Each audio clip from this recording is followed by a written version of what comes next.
Hello and welcome again to Pathfinder. ये हमारी economy series चल रही है और इकोनॉमी सीरीज का लेक्चर नंबर 20 ये है। इससे पहले के जितने भी लेक्चर्स हैं वो डिस्क्रिप्शन बॉक्स में आपको प्ले लिस्ट मिल जाएगी।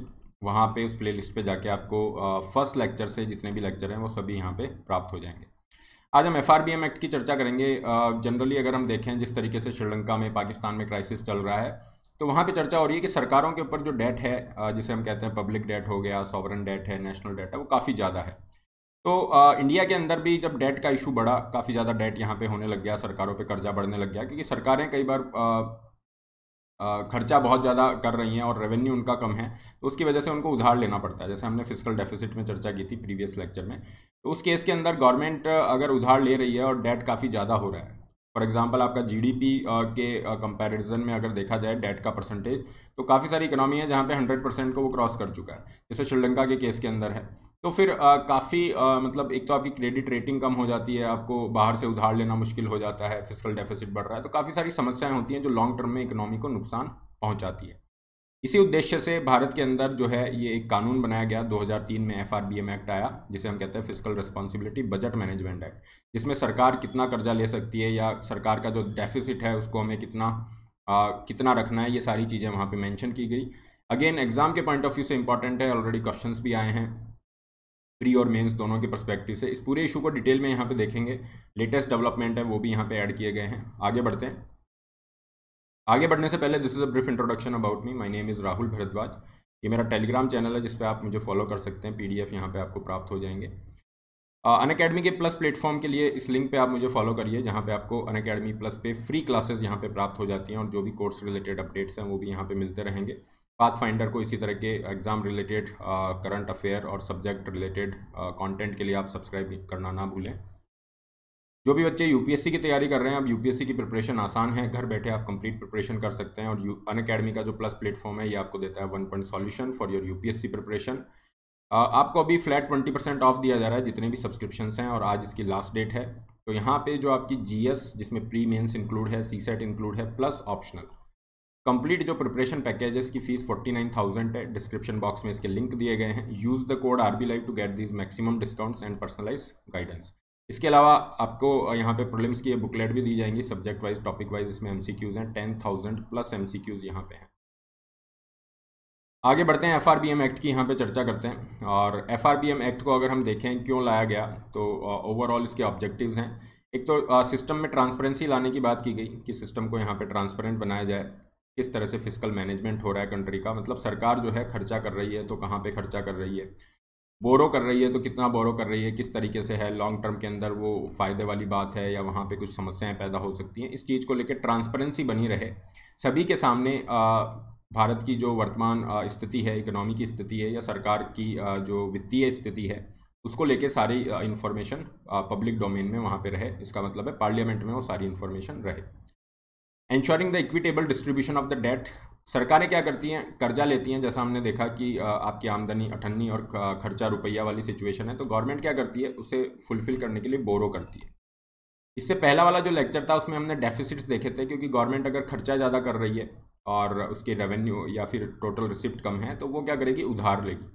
अब उधार अगर सरकारें आज ले रही हैं, आज अगर गवर्नमेंट ने उधार लिया कोई भी रिलीफ देने के लिए, रिलीफ का अपना इंपॉर्टेंस है और दिया भी जाना चाहिए, सब्सिडी के रूप में हो गया, टैक्स कट के रूप में हो गया। लेकिन अगर यहाँ पे जो आपको रिलीफ दिया जा रहा है, उसकी वजह से अगर आपके रेवेन्यू डाउन है, तो गवर्नमेंट क्या करेगी, उसके लिए बोरो करना स्टार्ट करेगी, उधार लेना स्टार्ट करेगी। और ये जो उधार इन्होंने लिया है वो आने वाली फ्यूचर जनरेशन्स को पे करना पड़ेगा। तो आने वाली फ्यूचर जनरेशन पे क्या होगा, टैक्स का बर्डन बढ़ जाएगा।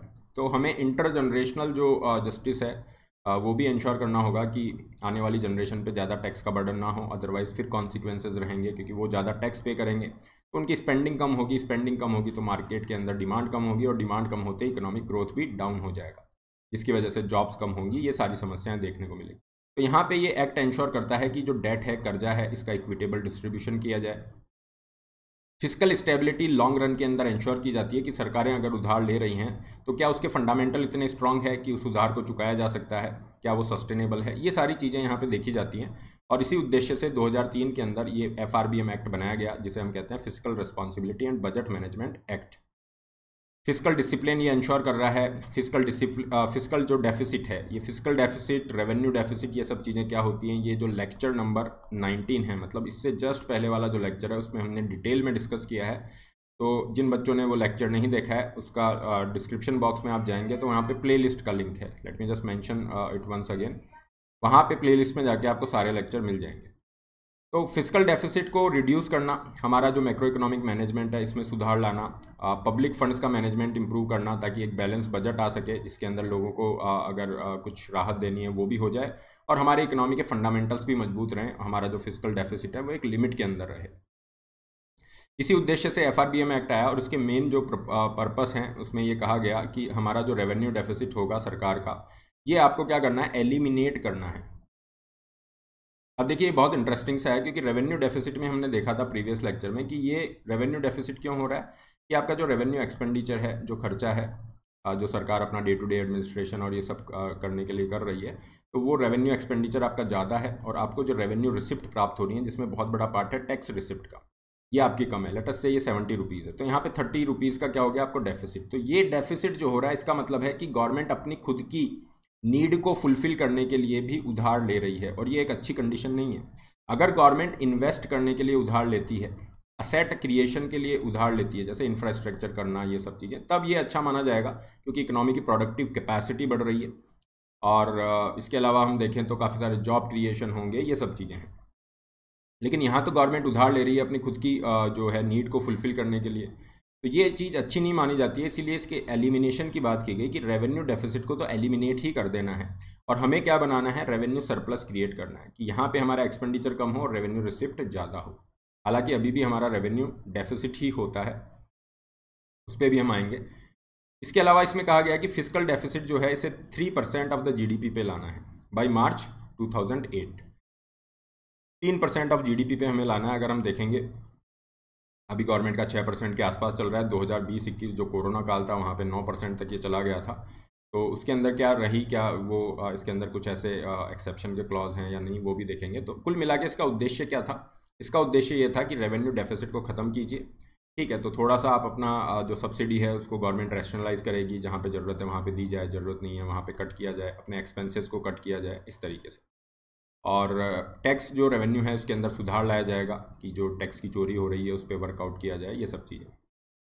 तो ये मेजर्स के पर्पस थे और यहाँ पे ट्रांसपेरेंसी और ये सब लाने के लिए, एक अकाउंटेबिलिटी इंश्योर करने के लिए FRBM एक्ट प्रपोज करता है कि आपको पार्लियामेंट के अंदर हर फाइनेंशियल ईयर के अंदर 3 जो डॉक्यूमेंट है ये रखने होंगे। 3 डॉक्यूमेंट आपको पार्लियामेंट में हर साल लाने होंगे।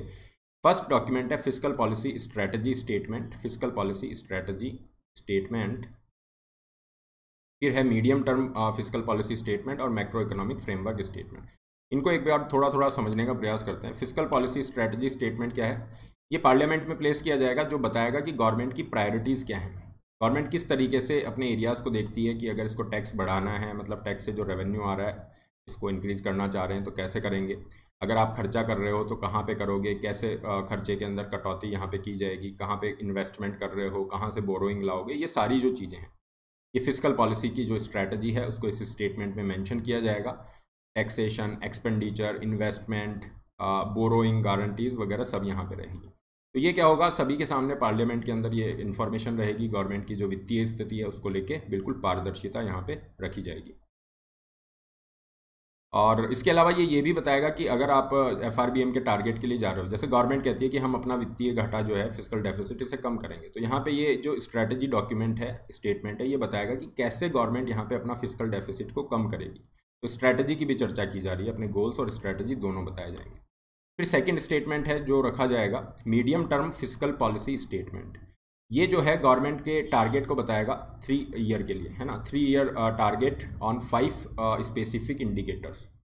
आप क्या कर रहे हो यहाँ पे, आप अगले 3 साल में किस तरीके से आप टारगेट रखने वाले हो, किस किस के कॉन्टेक्स्ट में, रेवेन्यू डेफिसिट के लिए, इफेक्टिव रेवेन्यू डेफिसिट के लिए, फिस्कल डेफिसिट के लिए। अब जिन बच्चों को इसका मतलब समझ नहीं आ रहा, let me just mention it once again, ये जो लेक्चर नंबर 19 है इसको देख लेना, डिस्क्रिप्शन बॉक्स में प्लेलिस्ट का लिंक दिया गया है। मैं बार बार इसलिए बोल रहा हूँ क्योंकि काफ़ी सारे बच्चे परेशान रहते हैं कि सर प्रीवियस लेक्चर नहीं मिल रहा है, इसलिए मैंने इसको 3rd टाइम यहाँ इस लेक्चर में मेंशन किया है।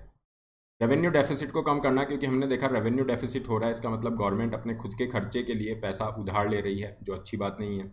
इफेक्टिव रेवेन्यू डेफिसिट को टारगेट करना, क्योंकि यहाँ पे गवर्नमेंट के लिए थोड़ा इजी होगा, क्योंकि इसमें गवर्नमेंट क्या करेगी, स्टेट को जो पैसा दिया गया है, जिससे स्टेट क्या कर रहे हैं, असेट क्रिएशन कर रहे हैं, मान लीजिए रोड बना दिया, इरिगेशन प्रोजेक्ट बना दिए, उसको आप रेवेन्यू डेफिसिट से माइनस करेंगे। लेकिन यहाँ पे भी आप क्या कर रहे हैं, रेवेन्यू डेफिसिट और इफेक्टिव रेवेन्यू डेफिसिट दोनों को आप क्या कर रहे हैं, टारगेट कर रहे हैं। फिर फिस्कल डेफिसिट है। फिस्कल डेफिसिट का मतलब होता है गवर्नमेंट कितना बोरो कर रही है, total borrowing requirement of the government, इसको हम कम करेंगे। कितना करेंगे वो गवर्नमेंट यहाँ बताएगी कि अगले 3 साल में क्या टारगेट रहेगा। फिर आता है टैक्स टू जीडीपी रेशो और हमारा डेट टू जीडीपी, है ना, debt as a percentage of GDP. ये दोनों बड़े इंटरेस्टिंग से हैं और अभी काफ़ी ज़्यादा न्यूज़ में बने हुए हैं, because of the obvious reason, Sri Lanka में जो क्राइसिस है, पाकिस्तान में जो क्राइसिस की सिचुएशन बनी हुई है, उसको लेके। टैक्स टू जीडीपी रेशो क्या होता है? टैक्स टू जीडीपी रेशो ये है कि गवर्नमेंट जो टैक्स से रेवेन्यू कलेक्शन कर रही है, वो आपके जीडीपी का कितना परसेंट है। जैसे मान लीजिए जीडीपी 100 रुपये है और टैक्स लगा के आपको 10 रुपये मिल रहे हैं, तो ये क्या हो गया, 10% हो गया टैक्स टू जीडीपी रेशो। तो tax to GDP ratio World Bank ये कहता है कि 20% या उससे ऊपर होता है जनरली, तो अच्छा माना जाता है, क्योंकि यहाँ से एक्स्ट्रा जो पैसा आ रहा है गवर्नमेंट का, वो इंफ्रास्ट्रक्चर में, हेल्थ केयर में, एजुकेशन में, इनमें गवर्नमेंट खर्चा कर सकती है। भारत का कितना है टैक्स टू जीडीपी रेशो, इसको अगर हम देखें तो ये बजट यहाँ पे हमें जो लास्ट ईयर का बजट है उसको अगर देखते हैं, तो यहाँ पे ग्रॉस टैक्स रिसिप्ट आ रही है लगभग 11% तक आ रही है ना, 11% है परसेंटेज ऑफ जीडीपी का। इसमें ये डायरेक्ट इनडायरेक्ट टैक्स को भी थोड़ा ध्यान रखना, डायरेक्ट टैक्स का जनरली ज़्यादा है और हम यही चाहते हैं कि डायरेक्ट टैक्स का ज़्यादा रहे। अभी 1-2 दिन पहले न्यूज़ में आर्टिकल था जहाँ पे जो central board of direct tax है, CBDT, ये कह रहा है कि हम इसको इंक्रीज़ करेंगे, और ये अभी 11% के भी ऊपर है, लगभग 12% तक पहुंच गया है। लेटेस्ट ये देखें, क्योंकि ये 2020-21 का डेटा है, इसको लेटेस्ट देखोगे लगभग 12% के आसपास है। गवर्नमेंट कह रही है कि हम इसको बढ़ा के 15% तक करना चाहते हैं, और इसमें ज़्यादा शेयर किसका होगा, डायरेक्ट टैक्स का होगा, इनडायरेक्ट टैक्स की वजह से। डायरेक्ट इनडायरेक्ट टैक्स का वैसे तो हम करेंगे, आगे हमारे पास चैप्टर हैं टैक्सेशन को लेके, जिसमें डिटेल में हम सब पढ़ेंगे। अभी के लिए आप ये समझिए कि डायरेक्ट टैक्स क्या है। जैसे इंडिविजुअल की इनकम पे लग रहा है वो इनकम टैक्स हो गया, कंपनियों की इनकम पे लग रहा है वो कॉर्पोरेशन टैक्स हो गया, तो ये डायरेक्ट टैक्स के एग्जांपल है, जिसमें जो एक्चुअल बर्डन है और जो गवर्नमेंट को पे कर रहा है, दोनों एक ही पार्टी हैं। इनडायरेक्ट टैक्सेस में जीएसटी एग्जाम्पल है, जिसके अंदर एक्चुअल बर्डन कहीं और आ रहा है, गवर्नमेंट को कोई और पे कर रहा है, इस तरीके से। तो जनरली हम क्या कहते हैं कि डायरेक्ट टैक्स जो है वो उससे कलेक्शन ज़्यादा होना चाहिए, क्योंकि ये प्रोग्रेसिव है। क्यों है प्रोग्रेसिव? क्योंकि ज़्यादा इनकम जो है उस पर लग रहा है, जैसे जैसे केवल अमीरों पे लगने वाला टैक्स, ऐसा भी आप कह सकते हैं, क्योंकि इनडायरेक्ट टैक्स जो है वो कितना भी गरीब आदमी हो और कितना भी रिच आदमी हो, ठीक है, कितना भी अमीर आदमी हो या कोई भी गरीब आदमी हो, सब पे क्या लगेगा, समान टैक्स लगेगा। जैसे जीएसटी है, कोई ब्रेड का पैकेट खरीदने जाता है, ब्रेड के पैकेट पे जो जीएसटी लगा है वो ये नहीं देखेगा कि इसे गरीब आदमी खरीद रहा है, अमीर आदमी खरीद रहा है, वो सबके लिए बराबर है। इसलिए यहाँ पे कहा गया है कि डायरेक्ट टैक्स से जो कलेक्शन है ये ज़्यादा ही होनी चाहिए इनडायरेक्ट टैक्स के कंपैरिजन में। तो अभी के लिए इतना ध्यान रखिए कि जो टैक्स टू जीडीपी रेशो है इंडिया का लगभग 11 से 12% पे है, और हम चाहते हैं इसे 15% करना, लेकिन और अच्छा होगा अगर इसे इंक्रीज़ किया जाए, और अगर ये 20% तक हम पहुंचा पाएँ आने वाले कुछ सालों में, इवन 15% को भी अगर हम क्रॉस कर देंगे, this will be a huge achievement. और क्या ये संभव है? तो बिल्कुल संभव है, क्योंकि अगर हम रिसेंटली गवर्नमेंट का जो टैक्स कलेक्शन है उसको देखते हैं, टैक्स रेवेन्यू के अंदर जो गवर्नमेंट की ग्रोथ है उसे अगर हम लास्ट ईयर से कंपैरिजन करते हैं, तो ये बहुत ही एक्सीलेंट है। 33% का इंक्रीज़ है, दिस इज़ आउटस्टैंडिंग। 33% का इंक्रीज़ यहाँ पे टैक्स रेवेन्यू में देखा गया है, जो बहुत ही आउटस्टैंडिंग ग्रोथ को शो कर रहा है। डेफिनेटली गवर्नमेंट ये 15% का टारगेट अचीव कर सकती है। इससे क्या होगा, टैक्स रेवेन्यू से जो पैसा आएगा उससे आपको उधार लेने की ज़रूरत कम पड़ेगी, डेट की ज़रूरत कम पड़ेगी, और उससे काफ़ी अच्छी स्थिति यहाँ पे बन सकती है। तो ये 4th पॉइंट आई होप आपको समझ आ गया होगा कि क्यों इन इंडिकेटर्स को यहाँ रखा गया है। Fine, revenue deficit, effective revenue deficit, fiscal deficit की हम कर चुके हैं चर्चा। टैक्स टू जीडीपी रेशो मैंने अभी आपको एक्सप्लेन किया है। फिर एक और इंडिकेटर है जिसका यहाँ पे जिक्र किया जाएगा इस medium term fiscal policy statement में, ये है debt as a percentage of GDP. India की जीडीपी के परसेंटेज के रूप में कर्जा कितना है, ठीक है, सरकार पे कर्जा कितना है, इसकी अगर हम चर्चा यहाँ पे करें तो इंडिया के ऊपर ये काफ़ी तेज़ी से इंक्रीज़ हो रहा है। ये लगभग 70% के आसपास था, और ये पिछले 1-2 साल में बढ़ के ये 89-90% पे हम पहुँच गए हैं, ठीक है। कई जगह पे इसको श्रीलंका से कंपैरिजन किया जा रहा है कि श्रीलंका का भी जो है इसी तरह से था, 70-80, और आज 100% से ऊपर पहुंच गया। श्रीलंका में क्राइसिस हो रहा है, इंडिया इतनी सारी सब्सिडी दे रहा है, ये सब चीज़ें लिंक की जा रही है, but this is not the right way to compare both the economies, क्योंकि दोनों के फंडामेंटल्स अलग है। इंडिया की इकोनॉमी के फंडामेंटल्स काफ़ी स्ट्रॉन्ग है, तो उस तरीके से कंपैरिजन तो नहीं किया जा सकता। लेकिन यहाँ पे आप देख सकते हो कि हाँ, इंडिया, पाकिस्तान और इनका जो डेट है as a percentage of GDP वो काफ़ी ज़्यादा है। फंडामेंटल इसलिए इम्पोर्टेंट है क्योंकि अगर हम जापान की बात करें, जापान का अगर आप देखोगे डेट परसेंटेज जीडीपी के कंपैरिजन में, तो ये आ जाता है लगभग 230-235% के आसपास। यूएसए का आप देखोगे 135% के आसपास होना चाहिए। तो केवल एक चीज़ को देख के आप यहाँ पे डिसीजन नहीं ले सकते कि देखो यहाँ पे बहुत ख़राब स्थिति है, something like this, but you should be aware कि हमारा ये इंक्रीज़ हो रहा है, हमें इसको कंट्रोल करने की ज़रूरत है। Gross public debt as a percentage of GDP, GDP जीडीपी के परसेंटेज के रूप में सरकार पे कितना उधार है उसको यहाँ पे बताया गया है। अगर हम देखेंगे बांग्लादेश, इंडोनेशिया यहाँ पे काफ़ी कम है, चाइना में भी लगभग 60% के आसपास है, इंडिया में 72 के अराउंड ये घूम रहा था, और एकदम से ये देखिए, एकदम से ये जो इंक्रीज़ हुआ है ये हुआ है कोरोना काल की वजह से। ये जो शार्प इंक्रीज़ दिख रहा है, कोरोना काल की वजह से हमें क्या करना पड़ा, उधार काफ़ी ज़्यादा लेना पड़ा।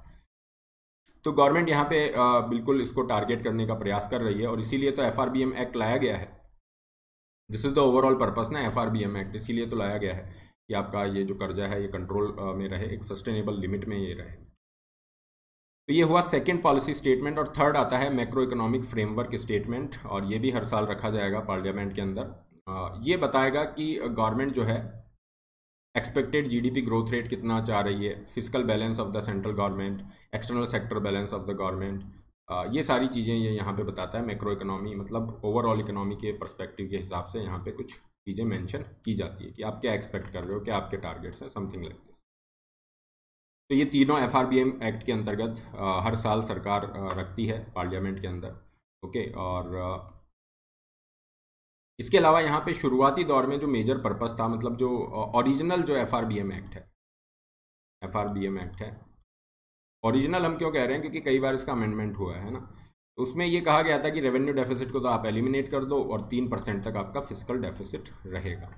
लेकिन 2007 में 8 में जो फाइनेंशियल क्राइसिस रहा, जिस तरह की स्थिति पैदा हुई, तो गवर्नमेंट को क्या करना पड़ा, स्पेंड ज़्यादा करना पड़ा। अभी हमने फिजिकल पॉलिसी पढ़ी थी, फिजिकल पॉलिसी के चैप्टर में हमने पढ़ा था कि गवर्नमेंट क्या करती है, counter cyclical physical policy follow करती है। जैसे अगर रिसेशन चल रहा है, स्पेंडिंग कम है, प्रोडक्शन कम है, जॉब्स कम है, तो गवर्नमेंट वहाँ पे खर्चा करेगी, स्पेंड करेगी, जिससे डिमांड क्रिएट होगी, बिजनेसेस प्रोडक्शन बढ़ाएंगे, जॉब्स क्रिएट होंगे, इकोनॉमिक ग्रोथ होगी। तो उस स्पेंडिंग के लिए सरकार को क्या करना पड़ता है, बोरो करना पड़ता है। तो इसको रिलैक्स यहाँ पे किया गया, ठीक है ना, और जो टारगेट्स थे उनको पोस्टपोन यहाँ पे किया गया। जो टारगेट थे ना कि फिजिकल डेफिसिट इतना होना चाहिए, इन सबको पोस्टपोन किया गया क्योंकि सिचुएशन ऐसी थी। 2012 के अंदर गवर्नमेंट ने यहाँ पे इफेक्टिव रेवेन्यू डेफिसिट को भी टारगेट करना स्टार्ट किया और एलिमिनेट करने की बात की जा रही है। और इन्हीं सब चर्चा के बीच में यहाँ पे इसको रिव्यू करने की बात की गई कि FRBM जो एक्ट है इसे रिव्यू किया जाए, और इसके लिए जो कमेटी बैठाई गई उसको जो 15th फाइनेंस कमीशन के जो चेयरमैन हैं NK सिंह, तो NK सिंह के इसके अंदर ये जो है कमेटी का यहाँ पे गठन किया गया, और कमेटी ने कुछ रिकमेंडेशन दिए हैं। ये रिकमेंडेशन इंपॉर्टेंट हैं, इनको थोड़ा सा ध्यान रखिएगा। कमेटी ने सजेस्ट किया कि जो डेट है एज ए प्राइमरी टारगेट रखा जाएगा, कि जो कर्जा है, टोटल जो कर्जा है उसको प्राइमरी टारगेट के रूप में रखा जाएगा। इसमें डेट टू GDP रेशो जो है, इसके लिए ये कह रहे हैं कि ये 60% का होना चाहिए, है ना। इसमें 40% की लिमिट जो है वो सेंट्रल गवर्नमेंट के ऊपर है, और 20% की लिमिट आपने रख दी है स्टेट गवर्नमेंट पे। पहले ये लिमिट्स अलग थी, ये लगभग 50%, 49.5, 50% के आसपास थी। तो इस लिमिट को इन्होंने कम किया है। सेंट्रल गवर्नमेंट पे लिमिट जो है 40% है, और सेंटर ये इस तरह। तो दोनों का मिला के जो डेट टू GDP रेशो है 60% तक आपको अचीव करना है आने वाले सालों में, ये टारगेट रखा गया। इसी तरह से रेवेन्यू डेफिसिट के लिए टारगेट रखा गया कि 2023 तक, मतलब ये जो प्रेजेंट फाइनेंशियल ईयर है इसके अंदर आप रेवेन्यू डेफिसिट को रिड्यूस करेंगे टू 0.8% ऑफ GDP। और जो बड़ा मुश्किल लग रहा है, हालांकि fine, because of the obvious reasons, जिस तरह की स्थिति बनी हुई है, कोविड-19 की आई स्थिति, उसके बाद अभी रशिया यूक्रेन क्राइसिस चल रहा है, तो ये थोड़ा मुश्किल यहाँ पे लग रहा है। फिजिकल डेफिसिट का भी टारगेट दिया कि 2.5% ऑफ GDP तक हम इसको लाएंगे, और एनुअल रिडक्शन लगभग 0.3% से किया जाएगा। ये रिकमेंडेशन यहाँ पे दी गई।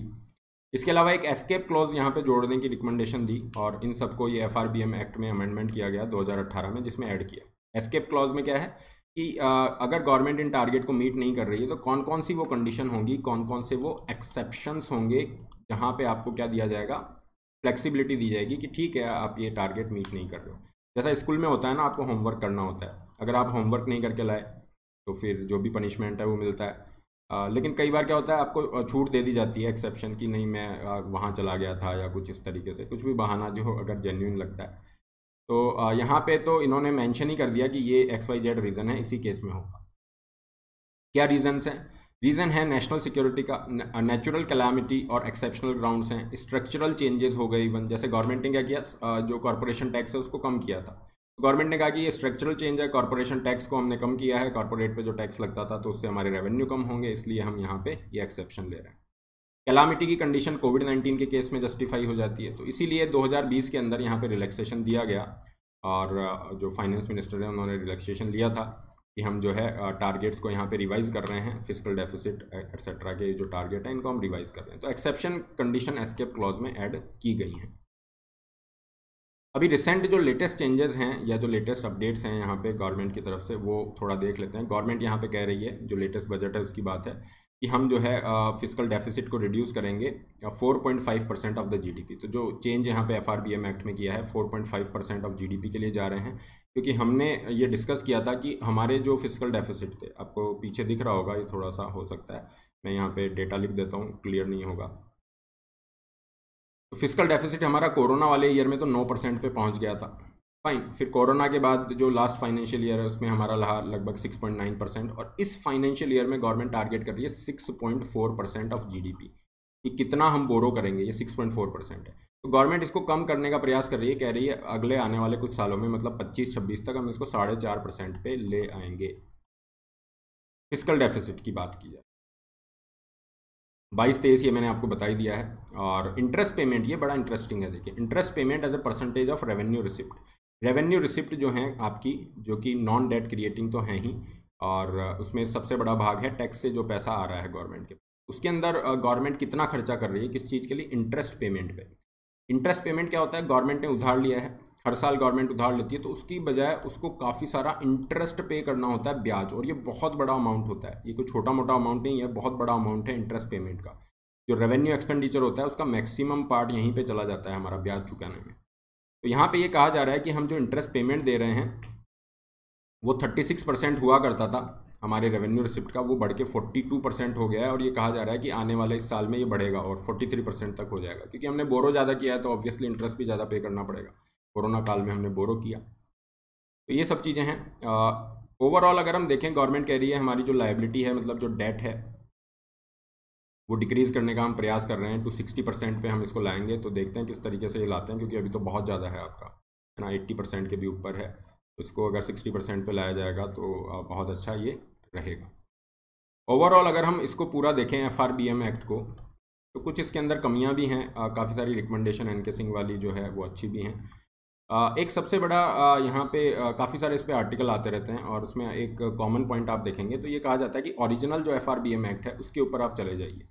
इसका क्या मतलब है? इसका मतलब है ओरिजिनल FRBM एक्ट जो है क्या टारगेट कर रहा था, रेवेन्यू डेफिसिट को टारगेट कर रहा था। क्यों टारगेट कर रहा था? अभी गवर्नमेंट टोटल जो डेफिसिट है या जो टोटल डेट है उसको टारगेट कर रही है, रेवेन्यू डेफिसिट का अलग से क्यों नहीं है? क्योंकि रेवेन्यू डेफिसिट को अलग से आप टारगेट करोगे तो उससे आपको पता चल रहा है, उससे आपको पता चल रहा है कि सरकार अगर खर्च बोरो कर रही है तो वो खर्चा कहाँ पे हो रहा है, क्वालिटी ऑफ एक्सपेंडिचर का पता चल रहा है। क्योंकि अगर सरकार बोरो करती है और उसको खर्चा कर रही है अपनी खुद की आवश्यकताएं पूरी करने में, मतलब लोगों को सब्सिडी देने में, सैलरी पेमेंट में, सिक्योरिटीज़ में, तो वो सब चीज़ें ज़रूरी हैं डेफिनेटली, लेकिन ये अच्छा नहीं माना जाता फिस्कल पॉइंट ऑफ व्यू से कि आप यहाँ पे अपनी आवश्यकताओं के लिए भी उधार लेना पड़ रहा है आपको। ठीक है, तो ये चीज़ है, इसलिए रेवेन्यू डेफिसिट को आपको टारगेट करने की ज़रूरत है, रेवेन्यू डेफिसिट को प्रायोरिटाइज़ करने की ज़रूरत है। इसके अलावा और अगर हम देखें, गवर्नमेंट अपने जो है टैक्स रेवेन्यू को बूस्ट करने का बहुत अच्छा प्रयास कर रही है, और काफ़ी सफलता गवर्नमेंट को मिली है। जीएसटी कलेक्शन में तो बहुत ही अच्छा परफॉर्मेंस हमने दिया है। इसका रीज़न है कि टेक्नोलॉजी के जो सहायता है वो ली जा रही है, टैक्स इवेजन को रोका जा रहा है, प्रोसेस को सिंप्लीफाई किया जा रहा है। तो ये सब चीज़ें हैं जिसकी मदद से हम जो हमारा नेशनल डेट है उसको कम कर सकते हैं। और ये पूरी चर्चा हमने की थी fiscal responsibility budget management act FRBM act के बारे में। FRBM एक्ट ये बताता है कि कितना आपको उधार लेना है, मतलब कितना आपका डेट होना चाहिए, ये सब चीज़ें, लेकिन एक्सेप्शंस भी दिए गए हैं क्योंकि नेशनल इंटरेस्ट कॉम्प्रोमाइज़ ना हो इस वजह से। कुछ और टर्म्स हैं जैसे फिस्कल ड्रैग है, इसको भी देख लेते हैं जो एग्जाम के पॉइंट ऑफ व्यू से इंपॉर्टेंट है। फिस्कल ड्रैग क्या होता है? जहाँ पे इन्फ्लेशन की वजह से हमारी जो इनकम है वो हायर टैक्स ब्रैकेट में मूव करती है, ठीक है। तो मान लीजिए हमारे जो वेजेस हैं वो तो बढ़ रहे हैं, वेजेस हमारी जो इनकम है 100 रुपीज़ थी, अभी 150 रुपीज़ तक हो गई है, वेजेस हमारे बढ़ रहे हैं, बट जो इन्फ्लेशन है, महंगाई है, वह भी उतनी ही तेज़ी से बढ़ रही है। अब इन्फ्लेशन बढ़ती है तो होगा क्या, रियल जो परचेजिंग पावर है उसमें ज़्यादा बदलाव देखने को नहीं मिलेगा। फॉर एग्जांपल आपने सुना होगा, कई बार घरों में भी डिस्कशन होता है, हम कहते हैं कि हमारे जो पेरेंट्स हैं वो कहा करते हैं कि पहले 10,000 रुपये में हम आसानी से ये खर्चा वो पूरा चल जाता था, ये चीज़ आ जाती थी, आज 50,000 रुपये में भी बड़ा मुश्किल हो रहा है ना। तो आपका पैसा ये तो बढ़ गया, लेकिन जो रियल परचेजिंग पावर है वो कितनी बढ़ी, ये देखने वाली बात है। तो इस केस में क्या होता है कि आपके वेजेस तो बढ़ रहे हैं, लेकिन इन्फ्लेशन भी बढ़ रही है, जिसकी वजह से रियल परचेजिंग पावर में कोई इंक्रीज़ देखने को नहीं मिलता। लेकिन हमारी इनकम बढ़ गई है, तो ये इनकम बढ़ने से क्या है, हम टैक्स जो है ज़्यादा पे कर रहे हैं। तो इसे कहा जाता है फिस्कल ड्रैग। ड्रैग क्यों है, क्योंकि ये हमारी जो इकोनॉमी की जो ग्रोथ है उसको एक तरह से नेगेटिवली इम्पैक्ट कर रहा है, ड्रैग कर रहा है। क्योंकि लोग क्या कर रहे हैं, अब यहाँ पे ज़्यादा टैक्स पे कर रहे हैं, टैक्स पे कर रहे हैं तो वो डेफिनेटली यहाँ पे खर्चा कम करेंगे, स्पेंडिंग कम होगी तो अगेन वही डिमांड पे बात आ जाएगी, डिमांड कम तो कंपनियां प्रोडक्शन कम करेगी, प्रोडक्शन कम करेगी, जॉब्स कम क्रिएट होंगे, लोगों के पास फिर पैसा कम जाएगा, स्पेंडिंग कम होगी और फिर इकोनॉमिक ग्रोथ कम होगी। तो ये होती है फिस्कल ड्रैग वाली सिचुएशन, जिसके अंदर आप टैक्स ज़्यादा दे रहे हैं और आपकी रियल परचेजिंग पावर में कोई इंक्रीज़ नहीं देखने को मिल रहा है। एक और टर्म है फिस्कल क्लिफ, ये यूएसए के कॉन्टेक्स्ट में थोड़ी चर्चा में आई थी। और इसमें क्या होता है, देखिए गवर्नमेंट ने अपनी एक पॉलिसी बनाई, मान लीजिए रिसेशन था तो गवर्नमेंट ने कहा कि चलो काफ़ी सारी स्पेंडिंग करते हैं, इकोनॉमी को रिवाइव करते हैं, रिसेशन से निकालने की जिम्मेदारी है, काफ़ी स्पेंडिंग करेंगे जिससे डिमांड क्रिएट होगी और फिर मार्केट जो है यहाँ पे बूस्ट होगा, कंपनियाँ प्रोडक्शन करेगी, जॉब्स क्रिएट होंगी। तो गवर्नमेंट ने काफ़ी सारी स्पेंडिंग यहाँ पे अनाउंस कर रखी है, काफ़ी सारा एक्सपेंडिचर यहाँ पे गवर्नमेंट खर्चा कर रही है। इसके अलावा गवर्नमेंट ने यहाँ पे टैक्स कट भी बहुत सारे दिए हैं इन्वेस्टमेंट को वो करने के लिए। लेकिन एकदम से गवर्नमेंट क्या करती है, यहाँ पे अपना ये जो पॉलिसी है उसे चेंज करती है, एकदम से बहुत ही सिग्निफिकेंट वे में स्पेंडिंग को कट कर दिया जाता है, मतलब गवर्नमेंट अपना खर्चा कम कर देती है, टैक्स कट जो हैं ये हटा दिए जाते हैं, अपनी स्पेंडिंग को कम कर दिया जाता है। तो इसकी वजह से क्या होता है, इकोनॉमी पे रिस्क क्रिएट हो जाता है कि एकदम से आप ऊपर चल रहे थे और अब ये फिस्कल क्लिफ टाइप, मतलब एकदम से नीचे आने का खतरा बढ़ गया है, रिसेशन का रिस्क बढ़ जाता है, इकोनॉमी जो है वापस से रिसेशन की तरफ ना चली जाए। रिसेशन मतलब जो जीडीपी की जो ग्रोथ रेट है वो वापस से नेगेटिव ना हो जाए, इकोनॉमिक जो ग्रोथ रेट है कम ना हो जाए। उस कॉन्टेक्स्ट में 2013 का ये एग्जांपल है यूएसए का, जहाँ पे इस तरह के कुछ इनिशिएटिव लिए गए जहाँ पे फिस्कल क्लिफ का ये खतरा बन रहा था। तो दिस इज़ ऑल, ये सारी चीज़ें आप याद रखिए। अगले लेक्चर में हम 15 फाइनेंस कमीशन जो है इसको डिस्कस करेंगे और कोशिश यहाँ पे यही रहेगी कि आपके अगले विद इन 1 वीक और 10 मई तक आपका जो पूरा सिलेबस है इसका कंप्लीट करा दिया जाए प्रीलिम्स के लिए इकोनॉमी का। This is our overall effort here. और इसी के साथ ये लेक्चर हम फिनिश करते हैं। और जो ये टेलीग्राम है इस पर आप मुझसे जुड़ सकते हैं, लिंक भी दिया गया है, या फिर आप डायरेक्ट नाम डाल के सर्च कर सकते हैं, PDF आपको यहाँ पे प्राप्त हो जाएंगे। इसके अलावा अकेडमी की तरफ से आप प्लस प्लेटफॉर्म पे कंप्लीट प्रिपरेशन के लिए आ सकते हैं, जहाँ पे आपको टाइम बाउंड मैनर में पूरा सिलेबस कंप्लीट हो जाता है, कंप्लीट स्टडी मटेरियल आपको मिलता है, टेस्ट सीरीज, आंसर राइटिंग जैसे रिसोर्सेज आप एक्सेस कर सकते हैं, डाउट क्लियरिंग सेशंस यहाँ पे रहते हैं। तो वही ऑफलाइन क्लासेस की तरह आप काफ़ी सारे ये बेनिफिट यहाँ पे ले सकते हैं। और अभी आपको ये 20% फ्लैट ऑफ दिया जा रहा है, जिसका आज लास्ट डेट है। यहाँ पे आपको बेनिफिट ये है कि आपकी GS की जो प्रिपरेशन है, जिसमें pre mains plus CSAT include है, इसके अलावा ऑप्शनल, ये सारी जो प्रिपरेशन है इसकी फ़ीस आपकी है 49,000। तो सब्सक्रिप्शन के कैसे लेना है, डिस्क्रिप्शन बॉक्स में लिंक है, जब आप उस पर क्लिक करेंगे इस तरह की विंडो ओपन होगी, आप अपनी नीड के अकॉर्डिंग प्लान चूज़ कीजिए, put the code RB Live to get maximum discount and personalise guidance. तो make sure while going for subscription you are using this code RB Live। इसी के साथ आप आइकॉनिक के लिए भी जा सकते हैं, जहाँ पे लाइव मेंटरशिप के आपको बेनिफिट मिलते हैं। केवल ऑप्शनल के लिए जा रहे हैं तो केवल ऑप्शनल के ये प्लान्स है, केवल ऑप्शनल की फ़ीस 24,000 है।